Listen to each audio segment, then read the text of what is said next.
Hello everybody and welcome to my channel. I am Christopher with Plan Your Adventures, and in today's video I'm so excited to do a cruising Q&A.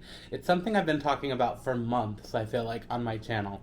So in today's video we're going to talk about my experience cruising and answer some of your questions from Instagram and YouTube. We're also going to talk just kind of in general about cruising, some tips and tricks will come out, as well as kind of Disney Cruise Line versus Royal Caribbean from my experience, since those are the two ships or two cruise lines that I have sailed. So if you're interested in that, definitely stay tuned. I'm so excited to dive in. I'm going to be kind of referencing, I have some notes off to the side. I have my laptop with questions pulled up. So if you see me kind of looking off screen, that is why. But let's just kind of start with an overview of some big differences between different cruise lines. And again, my experience is with Royal and Disney, but this also can relate to other. Like I sell Virgin Cruises, Carnival, Princess, Norwegian, Princess. I mean, there's so many different, MSC. There's so many different cruises that I can help plan for you. So this is just kind of coming from my experience. So I went on Disney Cruise Line for the first time earlier this year. And some of the main differences for me were a lot of extras were included on Disney Cruise Line. So on paper, a Disney Cruise Line vacation is going to be a little bit more expensive than something like Carnival or even Royal Caribbean. However, there are some things that are included with Disney that are not included with the others. The big one that comes out is things like sodas at dinner and at the pool deck. You have free soda on Disney Cruise Line. And it feels a little bit less nickel and diming on Disney Cruise Line. Like the food in the main dining areas are a little bit elevated, whereas Royal Caribbean encourages you to book specialty dining and specialty add-ons and things like that. So just know that depending on what cruise you book, there are going to be some differences in what's included and differences in quality. Me, as your travel expert, will help walk you through that. So if you're interested in, beginning to think about planning a cruise, definitely let me know and I'll help walk you through the whole process. But so that's kind of something that's different is what's actually included. But even the things that are included on both, they can still be very different, such as the entertainment. Entertainment on Virgin voyages, for example, is a little bit more risque, definitely geared towards adults, because that is an adult-only cruise line. Disney Cruise Line has much more family-friendly entertainment. Now, me as a Disney adult, I still loved the shows, like Aladdin, Little Mermaid, Beauty and the Beast, etc. Like, they still were right up my alley, and the quality was impeccable on Disney Cruise Line. So amazing. It was stunning. Whereas Royal Caribbean has a totally different energy with the entertainment. They'll have Broadway shows like Cats on board, or musical reviews that kind of gear more towards older music, like the 60s or 80s or 90s.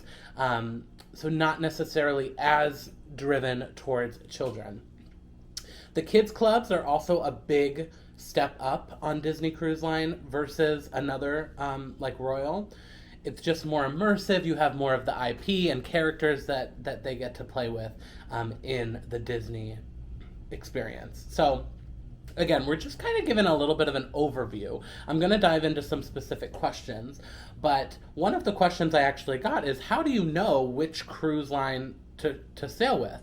And this person is somebody that likes adventure and likes doing kind of outdoorsy things.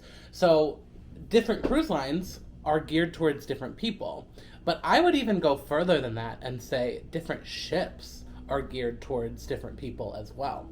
So if you're really into activities, then you want to go on one of the bigger, newer cruise ships, no matter what line you go on. For example, excuse me. For example, on Disney, one of the newer ships, like the Wish or the Treasure or the Adventure coming very soon, those have more adventurous activities. Same thing with Royal Caribbean. If you go on one of their newer ships, you'll have things like rock climbing walls and what's it called? Like not skydiving. zip lining, and so different ships, even within the same cruise line, will have different amenities. So once again, it's a lot of research, but I, as your travel professional, can do all of that for you, and it doesn't cost you a penny. So you'll want to work with me when you're actually ready to start planning a trip, and I can kind of help you decide what ship would be best for you. But in general, just huge generalizations here. I think Disney is known for family first. Like if you're a family and your kids love like the Disney characters, then a Disney cruise ship is going to be perfect. Whereas if you are looking for more of an elevated adults only experience, then perhaps we would want to look at Virgin, or if you like bigger ships, then maybe we look at MSC or Princess, or even some of the Royal Caribbean sailings. However, with all that being said, I think on Disney Cruise Line you can have a really elevated adult only experience. You just have to know where to go and what to do. So anyway, that's kind of my generalization. But let's get into some of these other questions. So somebody asked, how much time do you have in port? So typically how a cruise works is it will pick you up, let's say from Orlando, Florida, and you go to different ports. So a typical sailing would go to like Nassau, Bahamas, it would go to the private island of that company, and then come back to Orlando, Florida. So when you're docked in each of those ports, this will vary based on cruise line, cruise ship, itinerary, all of that. But from my experience, typically you have like, I don't know, 6 to 8 hours in that port. I think we usually docked around like 9 or so, and then we had to be back on the ship by 4 or so. But give or take, that can totally vary depending on the weather and the itinerary and all of those things. So that's kind of the amount of time that you have in port. Some people are out that whole time. You could choose to just go out for a couple hours. It's totally up to you. There are cruises out there that actually do overnights. So it just varies based on the cruise and that itinerary. Going along with that for port adventures. So when you are at these different ports, you have a lot of different options. Number one, you can stay on the ship. All of the food, all of the entertainment still on board is still free, included with your cruise fare. So sometimes people do plan to stay on the ship and not actually get off at the port. But if you do plan to get off at the port, there are going to be excursions booked right through that cruise line. So if you're sailing with Disney or Royal, they will offer official Disney cruise or Royal Caribbean cruise excursions. So those could be things like swimming with dolphins, or going to look at the Mayan ruins, or going into the city and doing a historical walking tour. All kinds of different things, from relaxing vibes to historical to educational, to like taking a food making class in Italy, or a wine tour. Lots of different options, and all of that can be booked directly through your online portal with that cruise company. So Disney has it, Royal has it, all of them, Virgin, Carnival. That is, a lot of clients prefer to do something like that because it's official through that company. You know there's no scams, you know there's nothing icky, like it's directly through this reputable company. Also, if something happens and that excursion time runs a little bit late, or the bus getting back to the cruise port is a little bit delayed or breaks down or whatever, the cruise ship will wait for you. This is a big deal. This rarely happens, but it's kind of like an insurance policy. You know that if something goes wrong out of your control, the cruise ship will wait for you before it leaves. The reason it's a big deal is because there are also third-party excursions. A lot of them are wonderful and reputable, and you can look up like reviews and different things to make sure that it's a company and an excursion that people have enjoyed and that's reputable. So don't get me wrong, I still have plenty of clients that go this route, and 99.9% of the time it's perfect. The only risk you have with that is it's a third party, so if something happens, the cruise ship will not wait for you. Typically, of course there are extreme circumstances, but just keep that in mind. I do like to warn people about that. However, like I said, I've never experienced that issue. knock on wood, for a client, for myself, for anything. And there's usually some different offerings. So whereas Disney's limited, or Royal is limited with what they're offering, but if you look at a third party, the world is your oyster. There's a ton of different options. So just know that there are options out there for port excursions, but you also don't have to do an excursion because all of those are an upcharge. So if you're somebody that just wants to, do the base cruise fare and not have any add-ons, you can either stay on the ship or you can get off and then wander the city for free or go to a local beach for free. Just depends on what port you're sailing to, what your options are. If you're going to one of the private islands, like Disney is Castaway Cay or Lookout Cay, Royal Caribbean is Perfect Day at Coco Cay, and they have a Mexico one coming. There's activities and stuff that are included with your cruise fare. So keep that in mind as well. There's plenty of pools and beaches and activities that are included if you don't want that upcharge. But anyway, I think that's all we had about ports and things like that. Let's back up a little bit and go to kind of the check-in process. So depending on your loyalty tier with that cruise line, typically your check-in, how early you can check in for your cruise, will vary. So on Disney, they call it the Castaway Club. And so if you are their top tier, you can book 40 days. Or you can check in for your cruise 40 days before. And then it's 38 days, 37 days, whatever it is, all the way up to a first-time cruiser, you can check in 30 days before. That may not seem like a huge deal. But if you check in as soon as you possibly can, so whatever it is, midnight, that night, 30 days before, whatever it is for your company and sailing, which again, I can answer those questions, so just saying. Whatever that is, you want to check in as early as you can, and you want to get the earliest boarding time. This may not seem like a big deal, but you're paying the same price for the cruise, whether you can get on board at 11 a.m. or whether you get on board at 3:30 p.m. So I want to get on board as early as possible and maximize that time on board. Of course, this can vary depending on if you're arriving that day or if you have a later arriving flight, which I do not recommend. We'll talk about that in a minute. But yeah, you want to have the earliest check-in time. The only reason for that, though, is to just take advantage of more time on the ship. So I had a question, why do I need to do that? Is there a benefit to doing that? The only benefit, in my opinion, is just getting on board when there's less people. So it'll be a little bit less crowded on the ship because not everybody's there yet, and you have more time to enjoy the amenities.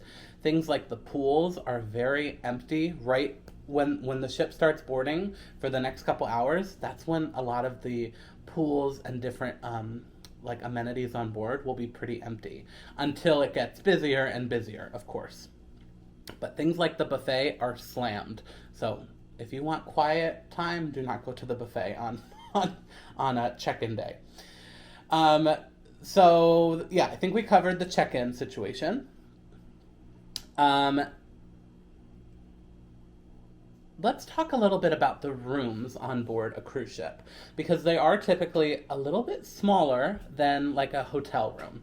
So think of your standard hotel room. Typically, you have 2 queen beds or 2 double beds, and then the walking space. The on the other side maybe is the TV with the dressers. I couldn't think of what the word was.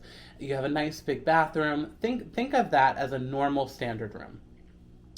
A cruise room, and again, this is going to vary depending on what cabin and what company you're with. It's going to be smaller. Think smaller. Typically, there's 1 bed. Actually, I think almost all the time there's just 1 bed, other than if you're in a suite or something.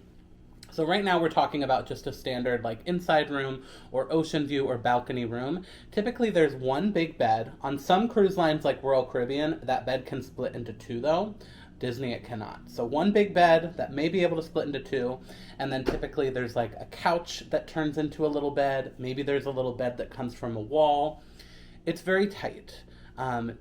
again, depending on what type of cabin and what cruise ship and what cruise line you're with, it will look a little bit different. Typically, Disney is bigger, so if a tight space is not for you, then Disney is actually one of the best options because their cabins are a little bit bigger than some of the other cruise lines.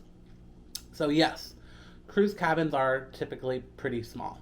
I don't have issues on Disney. I think Disney, they're plenty big for what I use a cabin for because I'm not in there a lot. I'm in there to sleep, and then I go back usually to get ready for dinner. I'm in there like 2 times a day, that's it. Like obviously a long chunk of time to sleep, but you're sleeping. So you'll just want to chat with me when you're ready to actually plan, and we can look at the different cabin offerings. If you are somebody that plans to be in the cabin a little bit more, or if you're a little bit claustrophobic, then maybe we want to look at some bigger cabin options for you, whether that be a balcony so you're not feeling claustrophobic, or a suite. There's plenty of suite options that have bigger cabins. I also have some families that will choose to take 2 cabins. If it's a family of like 5, some cruise lines do let you sleep, like Disney. There are cabins that may let that happen for you, but it would be tight. So I have some families that want to spread out. It just really depends on what you're looking for, which I can help you in that process. Somebody asked, like, is it worth upgrading to a larger room? Personal preference. For me, I love having a balcony, but I will not pay that premium every single time. I'll do it sometimes, but if I want to get on a cruise cheap, I'll go in an inside room and it's fine for me. But I know other people that can't do that. So it just really depends. Okay. Tips to avoid busy pools and pool decks and busy, all of that. So sea days are going to be your busiest pool deck. Sea days are busy. The entire ship is on board, so they're looking for something to do, especially if it's nicer weather. So getting there first thing in the morning is going to be your best bet to have some quiet time and kind of reserve some pool chairs. Also being there later, like when people are getting ready for dinner, typically the pool decks will quiet down, around that 4 or 5 o'clock hour as people start to get ready for dinner. So that's a good option. If you do not get off the ship when it's docked in a port, like Nassau, Bahamas, I don't typically get off. I've been there once or twice. There's nothing else for me there. So I stay on the ship, and it's a little less crowded. Not always, because not a lot of people get off in Nassau. In my experience. But there's just going to be a little bit more breathing room on port days. And like I said too, when you check in, as soon as you get on board on embarkation day, that's also a good time for some less crowded. But first thing in the morning, evening, and then those weird odd times as well. Can you extend a placeholder? So for Disney, and actually all of the companies, they have some sort of a future cruise desk where while you're on board, there is a perk to booking your next cruise while you're already on board. But even if you don't know what cruise you want to do, you can book what's called a placeholder. And that will basically just allow you to, within a year or 2, depending on the cruise line, go back and utilize that discount and book whatever cruise you want. So for Disney, you have to use that placeholder within 2 years. At least that's how it is right now. There is no extension on that. From all the research I've done, there's no extreme circumstances. We could always check for you. If you were my client and that was happening, I can certainly call and advocate for you on your behalf, but the official policy is no exceptions. It cannot be extended. However, you do get that money refunded. So if you put like $250 down for this placeholder, then it will be refunded after 2 years if you didn't use it. So you're not out any money, you just wouldn't get that 10%. And again, if you're a client of mine, I will talk you through that process if you are interested in doing the future cruise desk, because you're able to, in that booking process of the placeholder, actually say, yes, I still want to work with my travel agent. And then all that information will come to me and I'll be able to sort it all out for you. Okay, what else do we have? Soda and alcohol package. Is it worth it? So, like I said, on Disney, soda's included, and there are no alcohol packages. You just pay per drink for that. On Royal Caribbean and most other cruise lines, there is some sort of drink package. And so, what I always recommend doing is doing the math. How much do you think you're going to drink? How much do you think you're going to spend? We can find online like the average price of cocktails and wines and sodas. So, kind of doing that math in your head. And in my opinion, if the math is close, even if you're not saving money, but the math is a little kind of close, I think it's worth it, in my opinion, because it's such a nice, all-inclusive, relaxing feeling. You don't have to think about pulling out you're paying for drinks and tipping for drinks and, oh, I shouldn't order another glass of wine because I already spent a lot of money. It's already paid for. It's just such a freeing feeling. So I like it, but again, only if you do the math and it's kind of close. I think you can save money getting a drink package, but you have to drink a lot. So if you're somebody that's only going to get like a glass of wine with dinner and maybe one or two cocktails by the pool, it's not going to be worth it for you. When I did the math, and it's different depending on the ship and sailing, but sometimes it's like 9 drinks a day. Sometimes it's like 5 or 6 if you can get it on sale, and then it feels worth it to people because, oh, I wouldn't normally drink 5 or 6 drinks, but if it's an all-inclusive feel, yeah, why not? So it just really depends on your situation, which I can always help answer one-on-one for you if you are my client and want to plan a trip. Let's talk about other upgrades. So is it worth paying for the specialty dining? This is going to depend, but when you're on a cruise, so what's included across the board is you will have food included. So every single meal, breakfast, lunch, and dinner are included.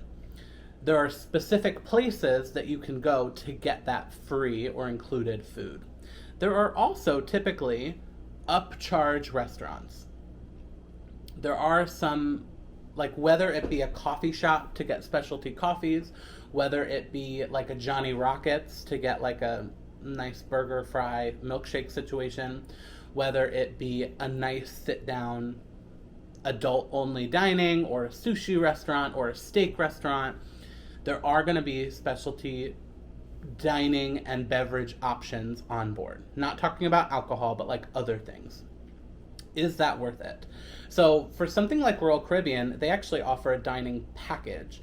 So if you are somebody that wants an elevated dining experience, sure, maybe it's worth it. I would look into the packages because they typically save you a little bit of money. If you are fine with just a standard food, for me, it's not really worth it. 9 times out of 10, because you're already paying for food. So I don't need any like upper class, like super deluxe dining experience. But if you're going to sail and celebrate a honeymoon or an anniversary or a special birthday, sure, that would be great to have a nice specialty dining experience. You know, on Disney, they do have some adult-only dining exclusive experiences, and it's like $50 flat rate for a nice added brunch or dinner at Palo or something. You know, prices may vary, but I did do Palo brunch. I was with a bunch of friends. We wanted to have this nice brunch experience, and I didn't regret it at all. It was such a great experience. I thought the value for money was great. You are kind of getting a discounted price. It's not like they're charging you full price. If we had that on land, it would have been $100 per person, but it was $50 on the ship. So it just really depends on what you're looking for. I would recommend looking to see if there's any discounts in advance of your sailing.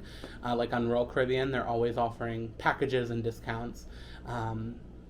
So yeah, again, a lot of this is like dealer's choice. Is it worth it for you? I don't know. You have to answer that yourself. But again, my clients, I can talk you through that whole process. There are some other upgrades on board and things that you can pay for, like if you want to do the casino or bingo or different activities that have an upcharge. You don't have to do anything. Let me just say this for one moment. You can go on board any ship, no matter what cruise line, and not pay a dime, and you can still have a great vacation. You just won't have Wi-Fi. You just won't have alcoholic beverages at the pool. You just may not have specialty coffees or deluxe dining experiences or play bingo or gamble at the casino. But for some people, that's great. They're going to lay by the pool. They're going to do the free activities and entertainment. They're going to eat the free food. They're fine with just like water and iced tea, or on Disney sodas because they're free. You can have a great vacation. And a lot of the time, that's what I do. Well, that's not true. I'm lying to your face. I usually get Wi-Fi because of what I do. I do like to prepay and have Wi-Fi on board. Some, though, like Virgin Voyages, you get some of that for free. So if you're an adult out there, I'm going to look at Virgin Voyages because they don't really have specialty dining. Like, their specialty dining is included with the cruise fare. So that could be something to look into for you. But again, all of these answers will vary a little bit based on the cruise line. But in general, you can have a wonderful, wonderful time without paying a dime. But if you're somebody that likes to, maybe go to the casino or get a Starbucks coffee or do one of these add-on experiences like a wine tasting class or a bourbon mixologist class, there's a lot of fun things. So there's something different for everybody, which is actually my favorite part of cruising, okay? There truly is something different for everybody. If you want to sit by the pool all day, you can do that. If you want to run around to trivia and bingo and all these different activities, you can do that too. I love cruising, you guys. I'm truly like in my cruising era, okay? All right, I'm going to scroll on my laptop just to see if I missed any questions. I think I did, so give me... DVC. So on Disney Cruise Line, if you are a DVC member, you do get benefits or perks depending on, when you go on board. Right now it's like 10% off in the gift shop. You may sometimes get like a free wine or a discount on a beverage or like a DVC welcome party. It just depends. So if you're in the Disney Vacation Club, you can chat with me. But there are typically some perks. Nothing for annual pass holders though. But yes, DVC, there are some perks on board. How far in advance should you book a Disney cruise or a cruise in general? That's a great question. So think about a cruise similar to an airline. The prices can change every single day. So typically how it works is the cheapest price you will find, barring any like discounts, but just the rack rate. The cheapest price you will find is day one of them announcing that cruise and putting it on sale. So if you want the cheapest price, you should book as early as possible. If they announced you're cruising, like sometimes it's like 15 to 18 months in advance. Great, if you're ready to book, let's book you 18 months in advance. But if you're just now thinking, I want to go on a cruise in January. Oh no, I'm too late. No. We can still get you whatever the cheapest price is from now to the future. It'll be right now though. Whenever you want to cruise, right now is the cheapest it will be. Now, sometimes they come out with discounts. Sometimes there's promotions and things like that. As your travel agent, I am your advocate. So I will actually call in after the fact and get these discounts applied if it's available and valid for your sailing. So that's a huge benefit to working with a travel planner, is even after you book, I'm still looking for cheaper rates for people. So the cheapest time to book your cruise on any cruise line is today. It actually was probably 8 months ago, but today, okay? Jenna asked about the check-in process, which I touched on, but she also asked, how do you get a boarding group? So you do that in your check-in process. So for Disney, it's on the Disney Cruise Line app. You have to upload a picture of your passport and answer some different questions and things like that. And then the last step is typically actually picking an arrival time to the port. And at that time, you just want to select the earliest time, and then it will give you a boarding group number. Someone asked about payment plans. So typically how it works, for any cruise line that I've worked with, there is a deposit due when we book your vacation or within a couple days of booking your vacation. And then there is a final payment due date, which is typically, depending on what vacation you book, it could be 30 days, 45 days, 60 days, whatever it is, before the sailing. So there's 2 payments due to the cruise line, typically. However, if you would like to set up a payment plan, I can do that for you. So I will contact Royal or Disney or whatever every time you want to make a payment, whether it's every Friday, every other Friday, once a month. You just want to email me randomly and say, pay $800 towards my trip. That's all you have to do. Just let me know what you want to do, and any cruise line is not going to turn away early money. So yes, payment plans, I can set that up for you. Okay, so next question, and I think this may be one of my last ones. No, one more after this. Okay. How does the drink of the day work on Disney Cruise Line? There's a specialty cup and you charge for the first drink, but how do you reuse it, etc.? Okay, so most cruise lines, Disney and Royal for sure, have a drink of the day. And it basically is just a cheaper drink.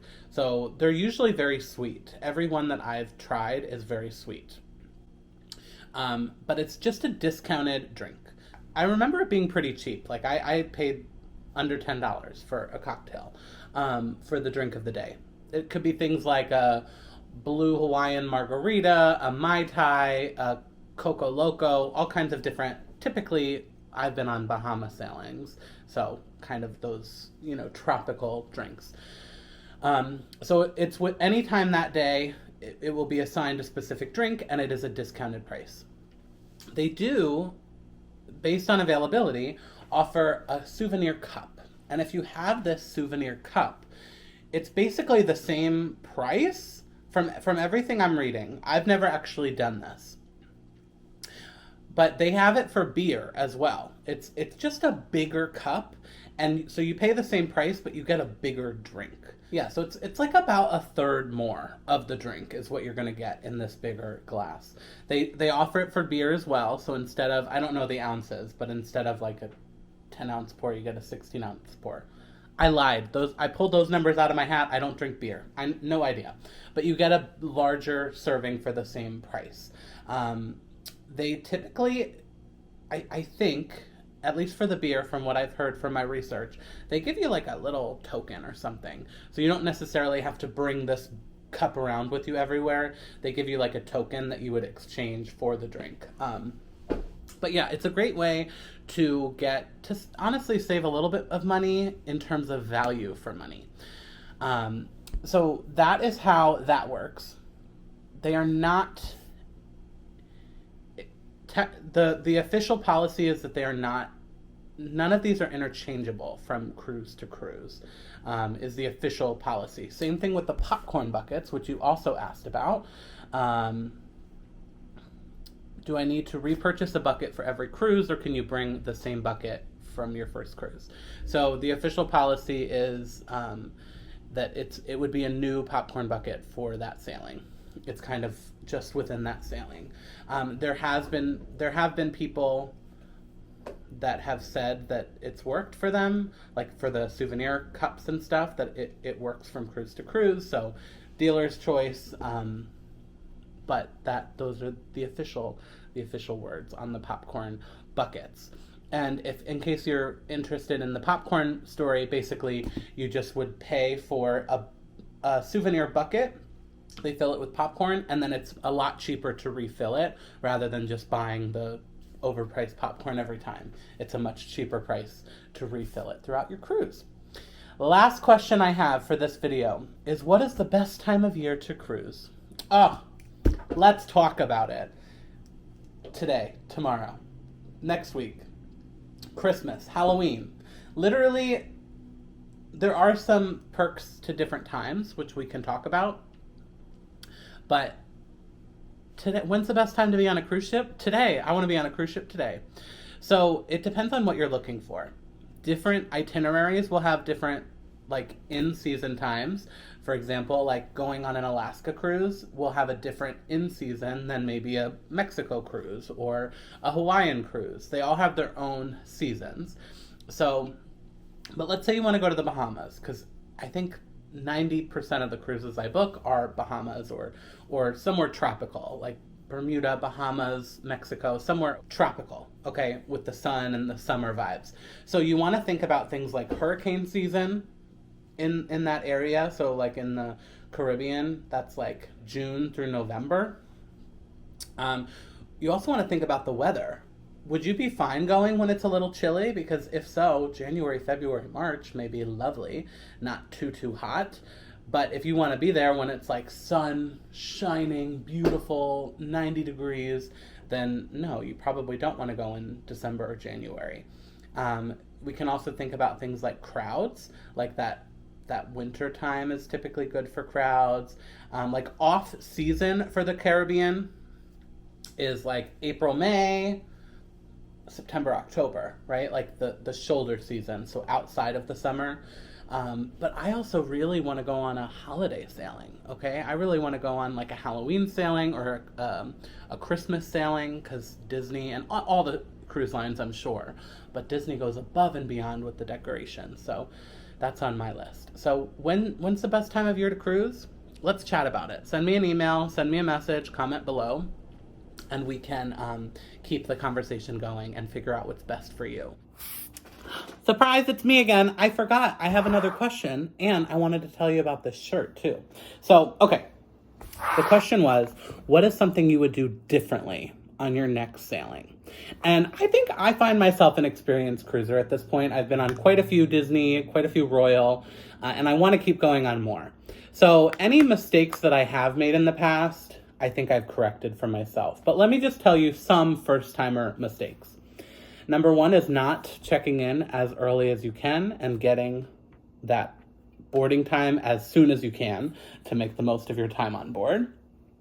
Number two is not bringing a bathing suit in your check-on bag because, like I said, the pools are going to be not as busy right when you get on board that first day. So if you want a quiet pool deck, that is the perfect time to go swimming. Not bringing alcohol on board. So if you're 21 years or older, on at least the cruise lines that I've sailed with, you can bring a certain amount of beer or wine or like mixed cocktails, like canned cocktails. So that can save you a lot of money. I can typically bring 2 bottles of wine, which is perfect. That's like 8 glasses of wine I don't need to buy on ship. So another mistake is doing some pre-cruise buying and thinking about things that you may need on board. It's a small cabin. So, and a lot of them there's magnetic walls and things. So a lot of people like to bring little hooks or organizers that are magnets that can go right on the wall or on your door. I also like to have some cruise gear, some cruise apparel. So this is a new shop that I have discovered. It's a small business. I'm going to link it down below as well as a coupon code to save you some money. They have some great just like cruise t-shirts. I think they even have custom. So if you wanted to get like a family matching cruise t-shirt or whatever, I'll leave it all linked down below for you. That is something I've done on every sailing. Got matching shirts with my friend. I went on a cruise with Sarah. I've gone on one with my sister. I've gone on one with friends. And it's really cool to get custom shirts that say the name of that ship or the people that you're going with or an inside joke or just a standard cruise shirt. So that is something that I recommend as well. Or even like Mickey ears. Like maybe you need to buy some Mickey ears or something. They'll have a bunch of stuff on board, but if you're going on Disney, also, another mistake is I didn't prepare for pirate night. In the Caribbean right now, all of the sailings have a pirate night, and I didn't have anything my first sailing.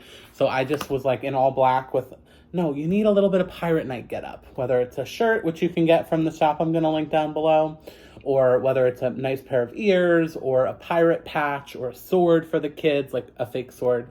Yeah, that's something that I think is forgotten about. Or look if there's any themed nights for your cruise. Like Royal Caribbean has like a 70s night or a 90s night, or on Virgin they have a red party, so you would want to bring a red outfit. So just know what you're getting into in terms of themed parties and outfits that you may need. Also, don't stress too much. This is a mistake some people make. Don't stress too much about formal night. That's kind of a thing of the past.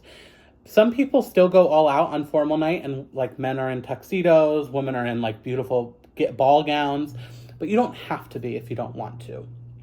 There are some exceptions, different like upscale cruise lines, or if you're going to one of the upscale restaurants, typically they have a dress code.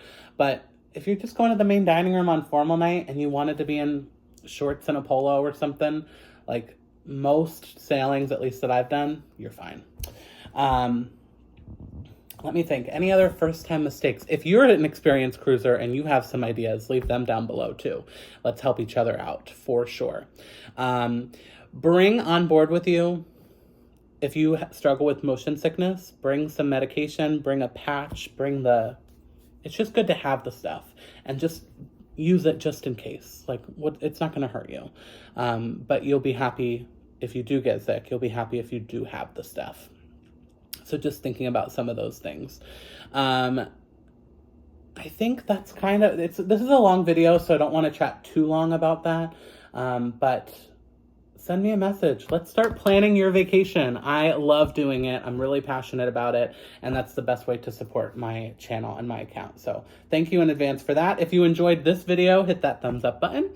If you want to see my future videos, you can hit that subscribe button, and I will see you all real soon. Thanks so much for watching.